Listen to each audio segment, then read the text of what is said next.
Welcome back, ladies and gentlemen. This is the Bearable Bull here. And I got this aggressively average content for you today, as I have a very sincere and important warning for the entire XRP community. Ladies and gentlemen, first and foremost, today is going to be the start of my aggressively average two-a-days, where I come out with 2 videos a day reporting on some very important news because there has been a lot to discuss. But I want to start off today by extrapolating on a point that I had made yesterday. You see, I had gotten some critiques based on my video yesterday, criticizing the $500 price prediction made by a Wells Fargo manager, specifically from Rob Cunningham. And I'm going to say a couple things. First and foremost, I absolutely respect the critique of Mr. Cunningham and did not mean to come across condescending to the individual Wells Fargo. However, I feel like there's a lot of context lacking in why I spoke the way I spoke in my video yesterday. Ladies and gentlemen, let me make myself clear. I'm not criticizing an individual for giving her honest take on what she believes the XRP price could get to. And quite honestly, I've discussed the numerous potential price targets XRP could reach and how it could get there. However, and this is always my point, I have heard it all before. I've heard every possible theory about XRP before, and I believe it's gotten to the point where it's irresponsible to make 3-digit XRP price predictions in a 2 to 7 month time frame, due to the simple fact that people, all of you listening to this video, get caught up in these narratives and end up not taking any profits at all to change your lives. I'm going to repeat, I am not telling any of you what to do with your crypto. You could do what you want. But I have personal clients of mine that when XRP reached $2, looking back with 2020 hindsight, wish they would have taken some profits back at $2. I have people that come to me that genuinely want to change their lives in crypto and then also hold for the long term. And the message I constantly stress is, we are in extremely dangerous financial times. And a lot of people are overinvested in crypto. A lot of people are over here waiting for unbelievably high price targets and unwilling to sell anything at all. And that's your prerogative. But I'm going to stress that profit taking along the way is one of the safest things you could do. Like I said before, I'll say again, I'll always have a long-term XRP position that I never sell. And I've always ever said there are only 2 mistakes you can make with XRP.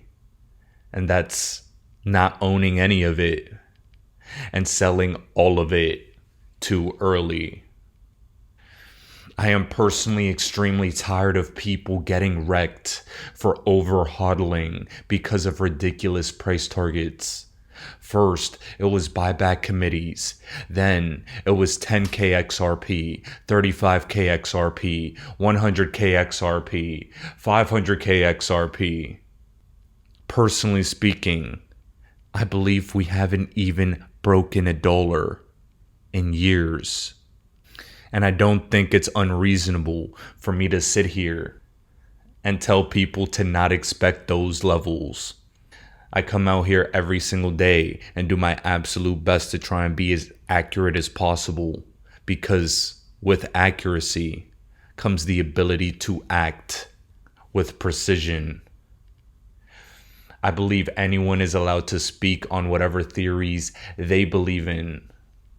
But I also believe anyone's allowed to criticize and give an objective rebuttal. Ladies and gentlemen, this is what makes the XRP community special.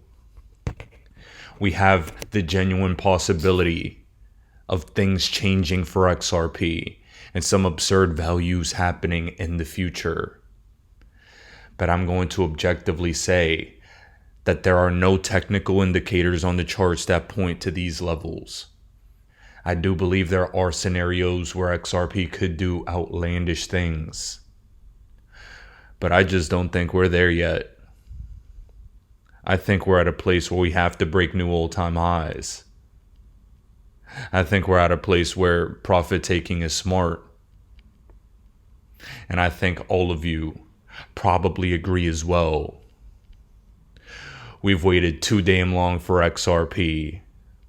And while I'm more bullish on this digital asset than 99.9% of you, considering I've been here for 5 years and make content about it every single damn day, I will say that the best way you could take power into your own hands is being as responsible as possible. Take that how you will. And now to cap off this video for today, I'm going to leave you with one of the best videos I've seen personally about the legal framework around crypto in the United States from Stu Alderati, Ripple's general counsel. Personally speaking, I think Ripple and especially Stu are peacocking a little bit right now. Because as far as I can tell, Ripple is the golden child of the crypto market. We're at the front of the class. And we will lead the next crypto bull run as far as I'm concerned.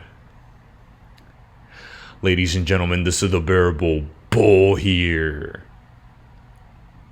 Thanks for tuning in. As always, I appreciate every single one of you. Now I'll be back tomorrow with another video. What do digital assets have to do with orange groves, barrels filled with whiskey, payphones? Who remembers those? And beavers? Well, it turns out a lot. None of those things, standing alone, are securities. But any one of them can be packaged into a contract for an investment that may be a security. Huh?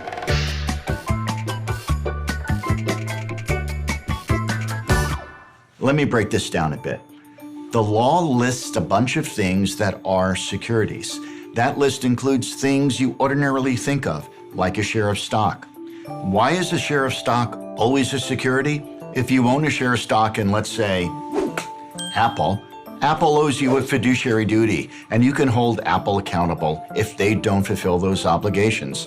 That's true no matter how you bought the stock or who sold it to you. But the law also includes something called an investment contract in the list of things considered a security. An investment contract is not like a traditional share of stock. And anyone who tells you that, well, let's just say they're trying to confuse you. Investment contracts are contracts that I sell to you with the promise that I'm going to take the money you gave me and do things to increase the value of your investment. I can take a bunch of orange groves and sell those to you. That's not an investment contract.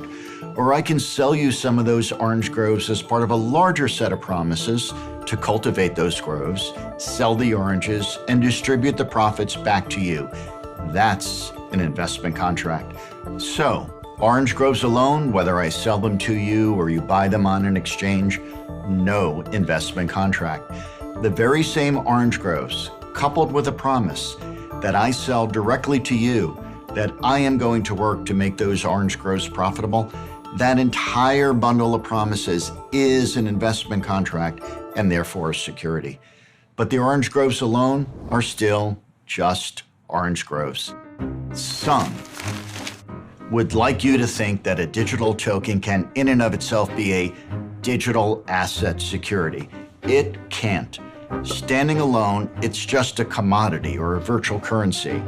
As a virtual currency, you may use it for a payment.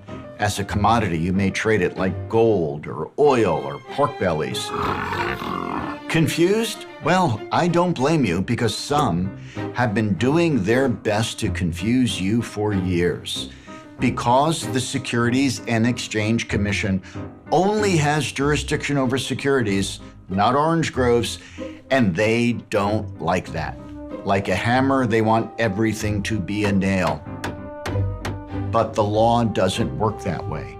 While retail holders of crypto certainly deserve protection from bad actors, not all roads lead to the SEC. Pretending to have jurisdiction when there is none is simply a political power play. It helps no one. It hurts everyone. Remember, a token by itself, not an investment contract, despite what the SEC would have you believe. I hope that helps.